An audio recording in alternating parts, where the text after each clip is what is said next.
কাটিগড়ার ৫ গ্রাম intact মাঠে অনুষ্ঠিত Kamalakshya De Purkayastha knockout football টুর্নামেন্টের ফাইনালে উপস্থিত হয়ে কাটিগড়ার বিধায়ক কমলাক্ষ দে পুরকায়স্থ মাঠটিকে পূর্ণাঙ্গ আধুনিক স্টেডিয়ামে রূপান্তরের পরিকল্পনার কথা জানান।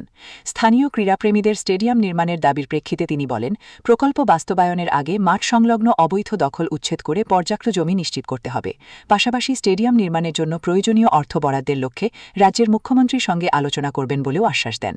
স্থানীয়দের আশা, স্টেডিয়াম নির্মিত হলে এলাকার ক্রীড়া পরিকাঠামোর উন্নয়নের পাশাপাশি খেলোয়াড়দের জন্য নতুন সুযোগ সৃষ্টি হবে। ফুটবল খেলায় নিজেকে নিয়োজিত করে সামনের দিন এই ইনটেক্টের মাঠকে যাতে আমরা একটা স্টেডিয়ামে রূপান্তরিত করতে পারি, তার জন্য নিশ্চয়ই আমি আমার প্রচেষ্টা, আমার চিন্তা চর্চা আমি চালিয়ে যাব। এই অঞ্চলে অনেক বড় ইনটেক্টের মাঠ, যদি অনেকটা ইডিকশন করতে হবে, অনেকটা করতে হবে, অনেকে ঘরবাড়ি এখানে বানিয়েছে। তো ব্যাপার হচ্ছে কি, এই সম্পূর্ণ অঞ্চলটা কিন্তু ইনটেক্টের মাঠ, তাই এখানে এই মাঠে সম্পূর্ণ জায়গা যদি ক্লিয়ার হয়ে যায়, যদি অনেক বড় বড় একটা ফিল্ড হবে, খেলার ফিল্ড হবে, তাই নিশ্চয়ই আমরা সামনের দিন মাননীয় মুখ্যমন্ত্রীর সঙ্গে কথাবার্তা বলে পুরো পরিষ্কার করে সুন্দর করে ফিল্ড বানানো যায়, তার জন্য আমি আমার প্রচেষ্টা চালিয়ে